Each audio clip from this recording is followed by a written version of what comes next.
بسم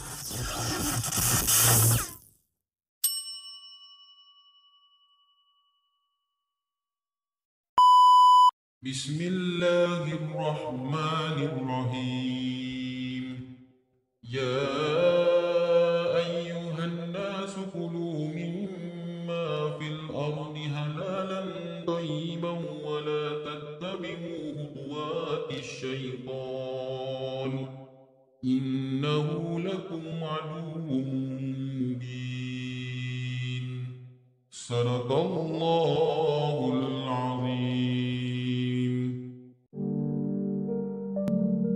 Kamar Rama.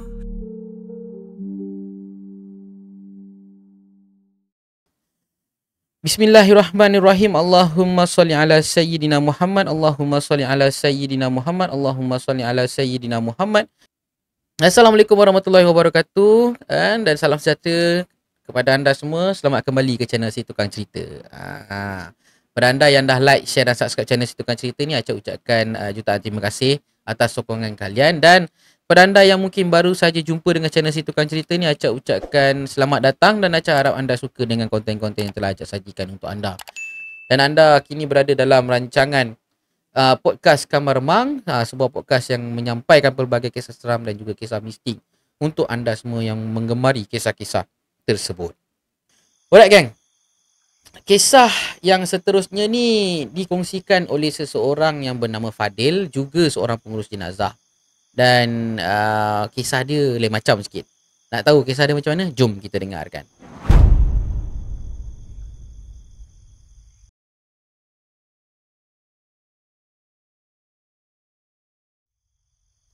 Assalamualaikum Acap dan selamat malam kepada semua para penggemar kisah-kisah seram podcast Kamar Remang. Nama aku Fadil dan tahun ini umur aku 52 tahun. Sejak usia aku 30-an, aku dah jadi pengurus jenazah secara sukarela. Tapi ada satu kejadian ni yang membuatkan aku tak mampu nak lupakan. Satu-satunya pengalaman yang membuatkan aku hampir nak berhenti jadi pengurus jenazah ni, Cap.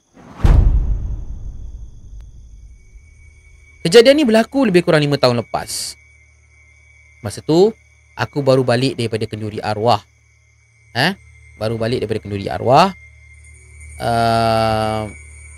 Tiba-tiba aku dapat panggilan daripada pihak hospital daerah.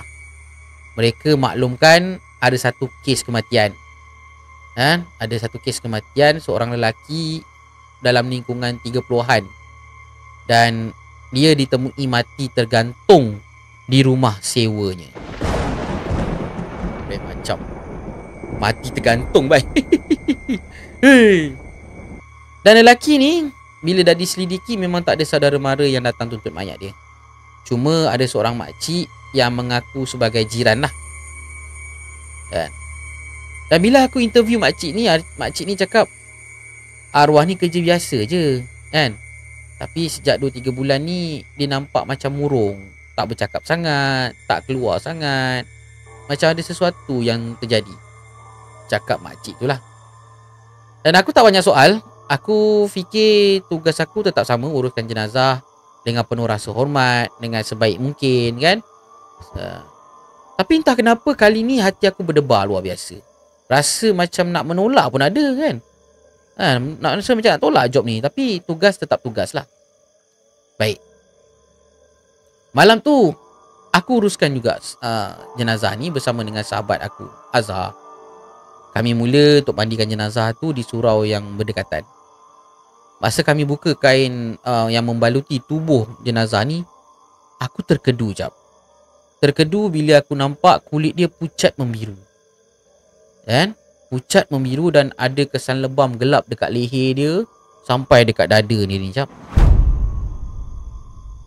Jadi aku pun hulurkan tangan untuk mula menyiramkan air mandian ke badan dia. Dan masa itulah tangan kanan arwah ni tiba-tiba bergerak sedikit, Cap. Aku terkejut. Aku pandang Azhar. Aku tegur Azhar.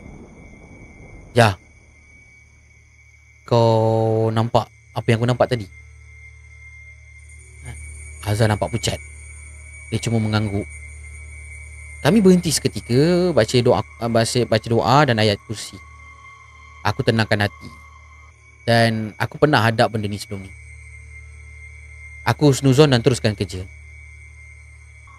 Tapi bila aku mula sabunkan badan arwah, tiba-tiba aku dengar bunyi seakan-akan bisikan. Bisikan yang tak tahu dia cakap apa. Mula-mula pelan, tapi makin lama makin jelas kedengaran orang menangis teresak-esak. Aku pandang Azhar. Azhar pandang aku. Muka Azhar dah pucat, putih dah muka dia. Dia cakap kat aku, bang, ni bukan yang biasa-biasa ni bang. Ni lain macam ni banyak ni bang. Tiba-tiba jap, lampu tempat kami mandikan jenazah tu tiba-tiba terpadam. Kami cuba hidupkan balik, tak hidup-hidup. Akhirnya aku cuba pasang lampu daripada torchlight phone aku sendiri, sebab nak kena settlekan juga malam tu. Air mandian jenazah tiba-tiba jadi sejuk macam ais.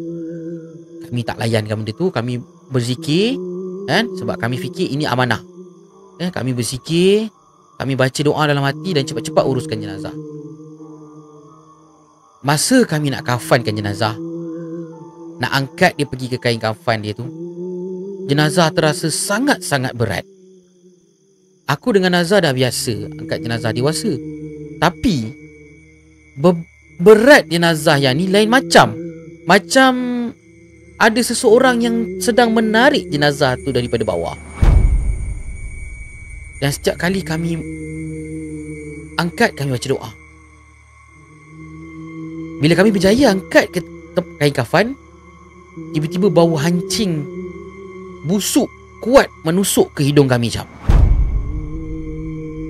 Aku pandang Azhar. Mata Azhar terpejam rapat, mulut terkumat kamit. Bang jangan tengok belakang bang. Ada benda hitam dekat belakang pintu tu bang. Tak bergerak-gerak, dia pandang kita je daripada tadi bang. Aku tak jawab. Dalam hati aku cuma ulang-ulang ayat-ayat suci Al-Quran. Dan malam tu aku selesaikan juga, walaupun sukar.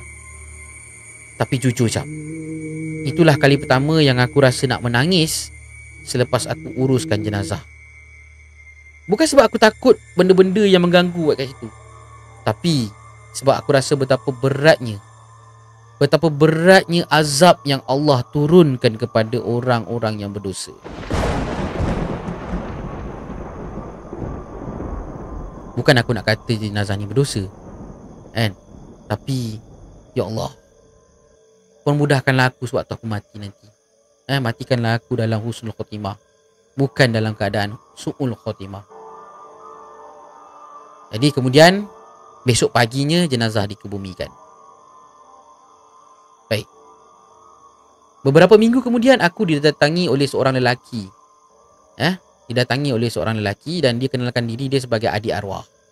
Dia nak ambil dokumen-dokumen dan peralatan arwah sewaktu arwah ditemukan.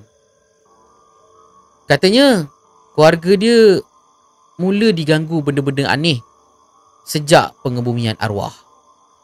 Ibu arwah kerap nampak kelibat arwah ni tergantung dekat pintu bilik dan ada dengar bunyi orang menangis waktu malam. Yang paling menakutkan adalah anak saudaranya yang berusia 5 tahun bercakap sorang-sorang sambil sebut nama arwah. Dan katanya, "Mak, abang dah balik, Mak."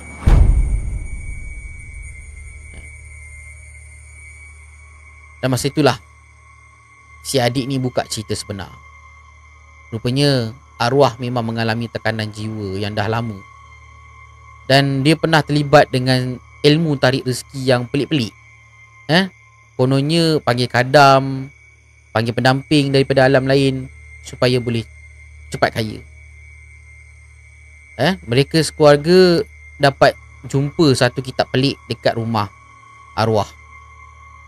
Dan ini mungkin mengundang semua perkara ganjil tu. Aku bantu mereka dengan panggil beberapa ustaz dan kami buat rawatan serta solat hajat dekat rumah mereka. Alhamdulillah, dengan izin Allah, gangguan makin berkurang. Tapi dalam hati aku, pengalaman ni memang kekal sebagai peringatan yang paling besar. Oh lupa, pada awalnya mereka kata jenazah ni tak ada waris. Dan kemudian tiba-tiba aku didatangi oleh adik. Adiknya juga cerita pada aku. Kan? Mereka ada terima panggilan daripada hospital. Tapi ibu kepada arwah berkeras. Berkeras katanya jangan mengaku keluarga. Sebab abang dia meninggal kerana bunuh diri.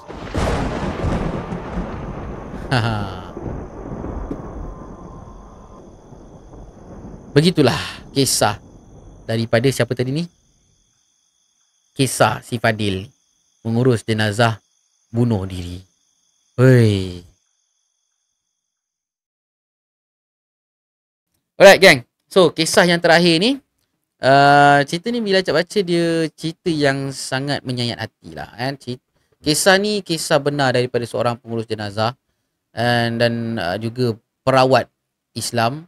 Dan kisah ni Acap nak disclaimer awal-awal lah. Cerita ni bukan nak mengaibkan siapa-siapa. Cuma cerita ni untuk pengajaran untuk kita semualah. Jangan dibuat benda yang macam orang ni buat lah. Okay? Jom kita dengarkan kisah yang bertajuk Panggil Mak Abah Saat Sakaratul Maut.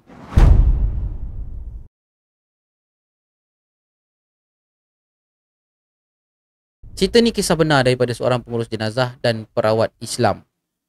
Assalamualaikum warahmatullahi wabarakatuh. Salam sejahtera buat semua sekali. Kisah ini bagi aku bukan kisah biasa. Ia kisah seorang anak lelaki dan kisah ini diceritakan kepada aku selepas anak lelaki itu selamat dikebumikan oleh abang kandungnya sendiri. Baik, begini kisahnya. Al-Kisah, ada seorang lelaki bernama Harun. Bukan nama sebenar. Beliau seorang lelaki pertengahan umur, lebih kurang dalam 40-an macam itulah. Seorang ahli perniagaan dan ahli korporat yang berjaya. Kereta besar, rumah besar, isteri besar, anak besar, semua besar-besar. Tapi nak diceritakan, kehidupan dia jauh daripada ibu bapa dia.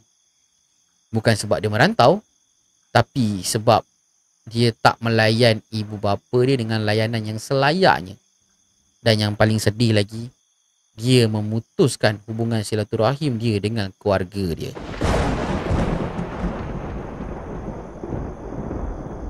Baik, Harun ni asalnya datang daripada keluarga miskin dari sebuah kampung. Hidup dia kais pagi makan pagi, kais petang makan malam sikit lah. Sebab petang tu tak lapar lagi kan. Dia dah kais petang, dia bawa malam sikit makan ramai-ramai. Macam tu. Dan dari kecil lagi si Harun ni dia suka memberontak tau. Apa yang dia nak, korang kena tunaikan. Kalau tak, dia punya tantrum tu boleh 3 hari 3 malam tu. Sampai kan ayah dia dengan mak dia ni terpaksa bergolok gadai nak memenuhi permintaan si Harun. Si Harun anak Harun betul. Tapi Harun ni seorang anak yang pintar. Dan dia ni selalu dapat tempat yang terbaik dalam pelajaran lah. Pandailah budak ni. Dan akhirnya, dia disebabkan oleh kebijaksanaan, kepintaran dia tu, dia melanjutkan pelajaran ke Menara Gading. Dan akhirnya, dia berjaya menjadi salah seorang ahli korporat yang berjaya. Di mana kejayaannya itu turut disokong oleh bapa mertuanya dan yang juga seorang ahli korporat dan juga ahli politik tersohor di negara kita. Kata je lah projek dekat ceruk mana dia tak dapat. Semua projek dibalun. Daripada sebesar-besar projek sampai sekecil-kecil projek nak buat bulatan sekecil sekangkang kera dekat simpang masuk dekat Si Gombak tu. Tahu nak simpang masuk nak masuk Si Gombak yang nak ke MRT tu, yang asyik pecah kena langgangan kereta tu. Tu ulang-ulang kali pecah tu, kerjanya si Harun tu lah. Dia lah kerja buat benda tu. Sampai sekarang asyik pecah je bulatan. Oh, betapa besarnya kabel siaran ni. Sampai tahap buat bulatan yang alah kalau berdiri 3 orang pun dah penuh. Itu pun dia dapat. Tapi sayang. Tapi sayang, Allah uji siaran ni dengan kekayaan yang akhirnya membawa kepada kelupaan diri dia. Dia hilang ingatan lepas tu. Dia hilang ingatan yang dia tu dulu budak ingusan yang dulu berak kencingnya dicuci guna sabut kelapa oleh bapak dia. Dia lupa tu. Dan dia lupa yang dia dulu menangis, merengek, merayu dekat mak dia nak nenen. Sampai luka-luka lah dada orang tua tu. Menyusukan dia ni sampai umur dah dekat 3 tahun menyusu. Sampai kering susu orang tua tu. Dan dia lupa juga pengorbanan abang dia Hasan yang terpaksa lupakan niat abang dia ni nak sambung belajar. Dan bukan tu saja, dia kena bekerja mempas pulas untuk tampung kos pembelajaran si budak Harun ni. Harun betul si Harun ni. Sampailah ke kemuncaknya, mak dengan abah dia ni datang ke pejabat dia. Kenapalah, rindu kan. Rindu dengan anak. Lagi satu, abang dia ni teruja nak jumpa adik dia sebab katanya dekat pejabat dia tu ada pakai aircon 3 horsepower. Dekat dalam satu bilik kecil pakai 3 horsepower. Sejuk. Abang dia datang dia dah siap-siap bawa jaket dah ni. Nak rasa sejuk office aircon adik dia ni kan. Jadi mak dengan ayah Hasan dan juga mak, ayah dengan Hasan, abangnya si Harun ni pun teruja lah nak jumpa si Harun. Diorang pun diorang pun bergeraklah daripada kampung datang ke bandar nak jumpa dengan si Harun ni. Bawa lah macam-macam makanan kegemaran si Harun ni, macam-macam dia bawa. Tapi bila sampai dekat pejabatnya si Harun ni halau abang mak ayah dia ni keluar daripada pejabat tu. Malu kata dia. Malu kata dia. Dia halau tak apa lagi. Ini dimakinya mak ayah dengan abang dia tu. Dimakinya macam tak ada maruah orang tua ni tau. Tapi kalau dah namanya mak, mana dia pernah putus asa. Lepas dah kena halau tu, mak dia pun balik kampung dengan mak ayah abang dia semua balik kampung. Jadi mak si Harun ni terlalu rindu. Terlalu rindu sampai ternyanyi lagu macam tu. Jadi mak si Harun ni pun telefon jugalah anak dia tu. Dalam hati mak dia cakap lah, manalah tahu si Harun ni lupa nak top up handphone dia kan. Takutlah kredit Harun ni habis. Tu yang terlupa nak telefon mak dia. Jadi mak dia pun telefon lah. Cakap, "Halo Harun, Mami rindu. Terlalu rindu. Mak dia cakap macam tu. Tapi geng, Harun punya Harun ni kan, dia pergi maki mak dia. Orang tua, Kau nak apa ni telefon? Mana kau dapat nombor telefon aku ni? Aduh, kau jangan kacau aku boleh tak? Aku mana ada mak dengan ayah macam kau ni. Dah lah busuk, bau reban. Orang tua, kau silap orang ni. Mak dengan ayah aku dah meninggal lah. Sampai kan hati si Harun ni. Sampai hati si Harun ni cakap mak dengan bapak dia dah meninggal. Dan sejak itu, kata-kata Harun ni meninggalkan luka yang paling dalam buat mak dia. Luka yang paling dalam buat mak dia yang bernama Zakiah Hanum ni. Kena ingat geng walau setitik air mata ibu jatuh ke bumi disebabkan oleh kederhakaan kau, sedialah azab Tuhan tu anytime disampaikan kau. Tak kira cepat, tak kira lambat, dia akan sampaikan kau. Kau tunggu je. Baik, nak dijadikan cerita, Tuhan tu maha adil. Beberapa bulan selepas dihalau mak bapak dia keluar, si Harun ni jatuh sakit. Dia kena serangan jantung masa tengah mesyuarat. Jatuh depan staff, jatuh depan klien, jatuh depan Tan Sri, Puan Sri yang diagung-agungkan tu. Dia jatuh terus masuk ICU. Keadaan dia kritikal, koma. Korang tahu koma macam mana? Koma terbaring gitu, tak dibuat apa kan, macam orang tidur, macam orang pingsan tu kan. Tapi yang peliknya apa tau? Tiap-tiap malam dia bangun, duduk. Lepas tu dia menggelepar. Dia menggigi-gigi macam orang kena sawan. Lepas tu menjerit-jerit. Menjerit-jerit, dia cakap, panas mak, tolong mak, abah, tolong mak, panas mak. Padahal dia koma. Jadi nurse, doktor semua datang lah. Datang cek si Harun ni.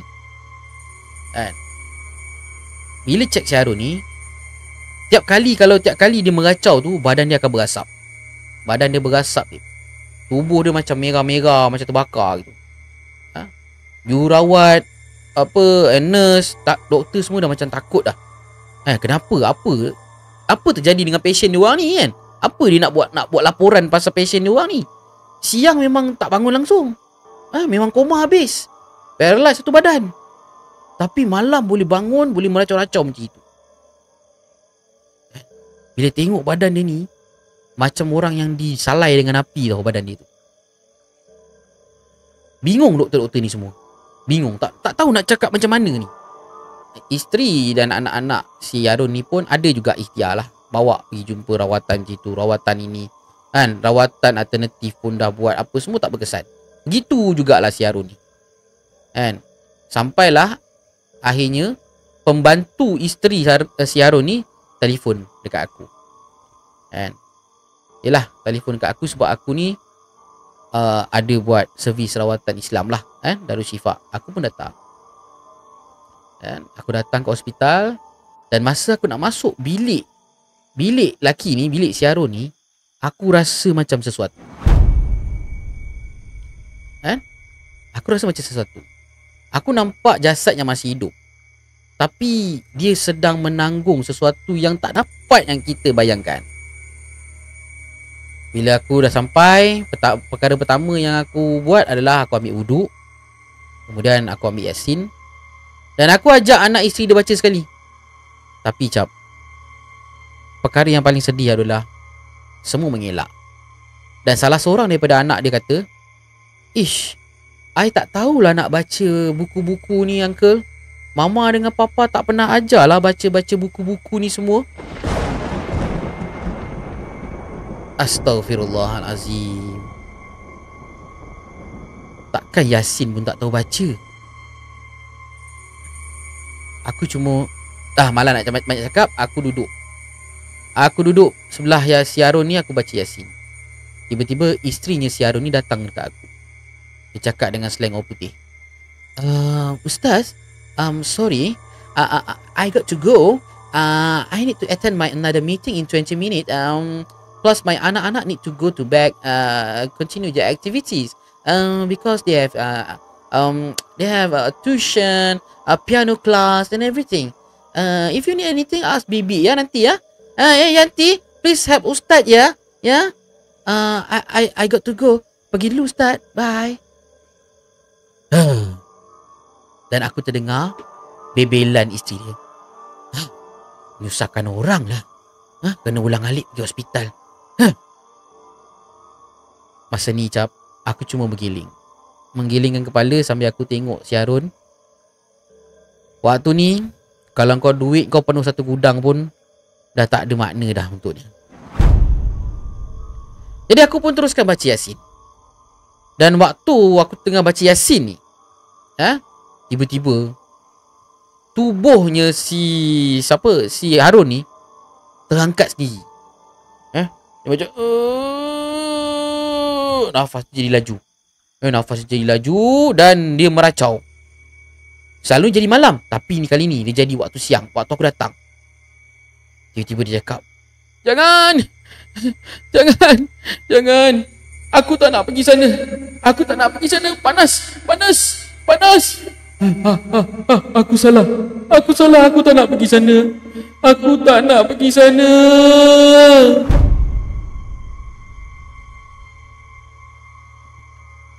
Kemudian nampaklah beberapa orang nurse dan doktor berkejaran pergi ke tempat kejadian. Harun ulang-ulang cakap benda yang sama. Tak nak pergi sana, panas kata dia. Aku terdiam. Aku cuma perhatikan apa yang berlaku waktu itu. Sehinggalah ada seorang doktor yang memberikan suntikan penenang pada si Harun ni. Diorang sampai nak pegang si Harun ni terpaksa balut dengan selimut beberapa kali sebab katanya badan si Harun terlalu panas. Kemudian dicucuk ubat penenang pada si Harun. Kemudian Harun perlahan-lahan tenang. Badan dia mula berasap. Berasap. Dan lepas kejadian tu aku try call isteri dia, tanya mak bapak dia mana. Isteri dia kata dia tak tahu. Isteri dia kata, I don't know. He said to me is Papa Mama has gone long already. Lepas tu aku marah dia. Kau Minah, engkau orang negeri 9 kau cakap bahasa Melayu dah lah. Kan? Mak dengan bapak dia mana? Eden tak tahu. Tiba-tiba cakap orang negeri kan bini dia. Eden tak tahu. Dia kata mak dengan ayah dia dah meninggal lama. Pada mulanya aku tak percaya apa bini dia cakap. Kalau dah meninggal nak buat macam mana kan? Aku duduk sambung baca Yasin. Masa aku sambung baca Yasin tu lah, ada seorang datang. Ada seorang lelaki datang dekat katil tu. Lepas tu dia dah tengok aku, senyum. Aku bersalaman dengan lelaki tu. Bila aku dah salam, lelaki tu duduk tengok Harun. Aku ingat kawan-kawan Harun lah kan datang kan. Lepas tu aku nampak dia giling kepala. Dia giling. Lepas tu tiba lelaki ni menangis teresak-esak. Aku pelik. Aku tanya lah. Cik, siapa Kawan Harun ke? Tak, dia kata. Barulah dia cakap nama dia Hasan dan dia ni abang kepada si Harun. Lepas tu aku pun tanya, mak ayah dia ada lagi ke bang? Harun jawab, ada. Ya Allah, kenapa dia boleh cakap yang mak dia dah meninggal? Isteri dia semua cakap mak dia dah meninggal. Boleh tak minta tolong mak dengan ayah datang? Saya rasa perkara ni yang boleh settlekan mak dengan ayah dia je bang. Harun diam. Dia geleng kepala. Harun cakap. Dan Harun pun buka cerita. Dia cakap dengan ustaz ni. Dia cakap dengan aku. Macam ini ustaz. Dia dah haramkan mak ayah dia datang rumah dia. Datang jumpa dia semua. Dia dah haramkan dah. Dia dah anggap yang mak ayah dia dah mati ustaz. Saya rasa dia ni dah digelapkan dengan wang lah mata dia. Dah digelapkan dengan wang, dengan perempuan. Lepas tu arak lagi. Semuanya lah. Dia dah tak tahu mana halal mana haram dah. Pernah saya jumpa dia 2 kali ustaz. Saya datang dia datang jumpa dia 2 kali. Saya nasihatkan dia. Sebab saya sayang sangat dekat dia ustaz. Tapi saya datang nasihatkan dia masa dia kahwin. Dan sekali lagi baru-baru ni 2 bulan lepas sebelum dia sakit. Bila saya jumpa tu dia marah saya ustaz. Dia kata, kau tak payah nak nasihat-nasihat akulah. Kan? Engkau pun bukan anak yang boleh pakai pun sampai sekarang miskin. Aku ni sakit tak sakit apa pun. Kalau aku nak mati pun anak bini aku ada nak uruskan aku. Kan?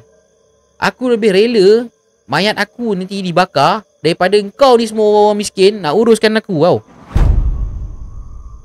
Begitu angkuhnya si Harun ni. Dan ceritanya si Hasan ni lagi, katanya mak ayah dia dah tahu hati dah. Hati mereka terluka sangat dengan apa yang Harun dah buat. Jadi mak dengan ayah si Harun ni tunaikan apa yang Harun nak. Pergi jauh daripada hidup Harun. Putuskan hubungan. Walaupun sakit rindu ni mencengkam mereka. Bukan dia orang tak tahu Harun sakit, tapi hati dia dah terluka. Memang susah nak diubat. Mak dengan ayah langsung tak nak dengar nama Harun. Kalau disebut-sebut nama dia tak nak dengar dah nama Harun. Puas jugalah si Hasan ni memujuk. Tapi mak ayah dia tetap taklut. Bila dengar cerita macam itu aku terdiam. Tapi aku tahu inilah punca segala penderitaan ataupun azab si Harun ni. Luka batin antara anak dan ibu ayah ni kalau tak dimaafkan boleh jadi bara sampai kat liang lahat ni. Jadi aku minta izin dengan Hasan untuk aku sendiri pergi jumpa dengan mak dan ayah si Harun ni. Mak ayah dia. Bila aku jumpa, Hasan dah setuju aku jumpa dengan kedua orang tua ni, mereka dia dah uzur dah. Bila aku cerita, dia orang terdiam. Lama dia orang diam. Dan bila aku ceritakan keadaan anak mereka, mak dia tiba-tiba menangis mahu-mahunya, Cap. Dia cakap, dia anak saya lahirkan dia, saya jaga dia, saya tak pernah buang dia, tapi dia yang buang saya. Dan akhirnya aku minta mereka berdua datang ke hospital. Mula-mula mereka tolak, tapi selepas aku pujuk dengan lilangan air mata, mereka akhirnya setuju. Dan dalam hati mereka masih ada sekelumit kasih yang tak padam. Sampai dekat hospital, mak dengan ayah dia masuk ke ward. Masa ni si Harun ni tengah meracau-racau dengan si Yanti tu lah, bibik dia. Bini dia tak sibuk dengan meeting apa benda semua. Anak dia sibuk dengan Mobile Legend apa semua, dah tak tengok bapak dia ni lah, kan. Yanti dengan jururawat ni hampir nak pingsan nak melayan racauan si Harun ni, kan. Jadi sampai mak dengan abah dia duduk dekat sebelah si Harun ni dan cakap, Ron, mak datang ni Harun, mak ampunkan kamu nak, mak tak pernah buang kamu anak mak sampai akhirat, sayang kau nak, mak ampunkan kau, kan. Lepas tu abah dia pula dengan suara-suara dah serak-serak ni azan. Azan. Lepas tu suruh anak dia sebut la ilaha illallah kat telinga. Dia orang peluk tubuh anak dia orang ni. Dia orang pelik tau. Aku pelik tengok badan tu berasap-gasap. Tapi relax je orang tu ni peluk badan si Harun ni. Mungkin itu adalah kekebalan kasih sayang antara mak, ayah dan anak. Jadi lepas tu mak dan ayah Harun ni pergi minta bantuan daripada pihak hospital sediakan baldi, kan. Dia ambil air yang air basuhan kaki dia orang. Air basuhan kaki, ambil air tu dan bersihkan anak dia orang ni. Dia orang mandikan anak dia orang ni. Dan dalam keadaan koma tu aku nampak Harun mengalirkan air matanya. Tak lama lepas tu Harun menggelupur. Harun menggelupur macam sawan, mulut dia berbuih, nafas dia tercungap-cungap dan akhirnya Harun pergi meninggalkan dunia. Dan aku sendiri yang uruskan jenazah si Harun ni. Bukan aku nak mengaibkan sesiapa, tapi semoga cerita ni menjadi iktibar untuk kita. Semasa aku memandikan jasadnya, setiap kali air disiram, seolah-olah air tu langsung tak nak melekat, tak nak pergi ke badannya si Harun ni. Berulang kali aku cuba, tak boleh. Dan aku berdoa kepada Allah SWT supaya memudahkan kerja, memudahkan urusan. Alhamdulillah boleh. Tapi ada satu lagi masalah. Najis tak henti-henti keluar daripada duburnya. Baunya busuk. Kemudian kulit ataupun daging dekat sebelah belakang badan ni dah hampir terlerai daripada tulang. Darah meleleh daripada hidung. Aku terkedu. Tapi aku kuatkan semangat. Ini amanah, aku harus tunaikan dengan sebaik yang mungkin. Bila aku dah kafankan, sekali lagi keluar darah daripada bahagian telinga dan bahagian hidung. Aku tukar kafan dan aku sumbat dengan lebih banyak kapas di bahagian hidung dan juga telinga. Namun masa nak pergi kebumikan, darah tersebut masih keluar. Darah tersebut masih keluar dan tak boleh nak buat apa lah. Tak boleh nak buat apa. Masa nak dikebumikan pula, langit mendung, tak hujan. Dan waktu jenazah nak diturunkan ke dalam liang, tiba-tiba asap keluar daripada dalam kubur dan bahangnya terasa sampai ke atas. Sampai kan orang-orang yang nak masukkan jenazah ni ke liang, terlepas jenazah tu terjatuh kat dalam liang dan mereka melompat naik ke atas. Tak ada siapa yang berani nak turun dan yalah, terpaksa jugalah untuk kebumikan. Tengok, buatlah macam mana sekalipun, asalkan boleh kebumikan jenazah tu mengikut syarak. Aku masa itu hanya mampu beristighfar. Dan selepas bacaan talqin, aku nampak mak dia menangis duduk di tepi pusara sambil berkata, "Anak, walau macam mana pun mak tetap ampunkan kamu nak. Tapi ingat, mak akan tetap ampunkan kamu. Semoga kau tenang dekat sana nak. Jadi begitulah kisah yang aku nak sampaikan kepada kau malam ni, Cap. Semoga perkongsian aku ini menjadi iktibar buat kita semua, kan? Menjadi iktibar buat kita semua, di mana kita boleh nak berjaya, nak jadi billionaire, nak banyak mana pun duit kita. Kita boleh nak ada pangkat, kita boleh nak ada nama, kita boleh nak ada duit. Tapi kalau sekali kita sakiti hati orang tua kita, hidup kau azab, mati kau lagi azab. Doa ibu tu kunci, restu ayah tu penentu. Jangan tunggu jasad sendiri berasap baru kita nak sedar. Jangan sampai kau nak mati nanti kau merayu, mak, abah, tolong aku. Ingat pergi salam mak dan abah kau. Ingat tu. Sekian. Assalamualaikum warahmatullahi wabarakatuh. Allahu Akbar. Alhamdulillah selesai pun cerita ni. Acah harap kisah yang Acah sampaikan yang terakhir ni memberikan sedikit sebanyak iktibar buat kita semua. Ingat kan, doa dan restu ayah itu adalah, doa dan restu ibu dan ayah itu adalah sesuatu yang sangat penting. Sesuatu yang sangat-sangat penting yang kita tak boleh nafikan. Sebab tanpa mereka tak adalah kita kat dunia ni. Ayah dan ibu itulah permulaan kami. Itu lagu.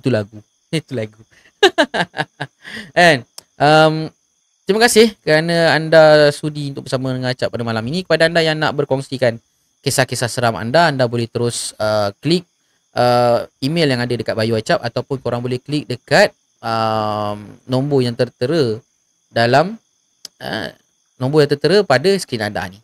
Alright. Anda boleh kongsikan kisah-kisah anda tu melalui penulisan, voice note, ataupun nak set time dengan Acap, nak calling-calling pun boleh. Tak ada masalah. Kita buat recording, kita kita sembang-sembang cerita-cerita seram. Alright. Jadi geng, sampai di sini dulu perkongsian Acap pada malam ini. InsyaAllah kita akan berjumpa lagi di episod yang akan datang. Sampai jumpa lagi. Jangan lupa jangan tinggal solat, banyakkan berzikir, banyakkan berselawat. InsyaAllah kita selamat dunia dan akhirat. Jumpa lagi nanti. Assalamualaikum warahmatullahi wabarakatuh. Selamat malam. #seram. Saksi abadi, cerita hidup yang penuh duri, takkan hilang walau ku pergi, kau kekal di sini menemani.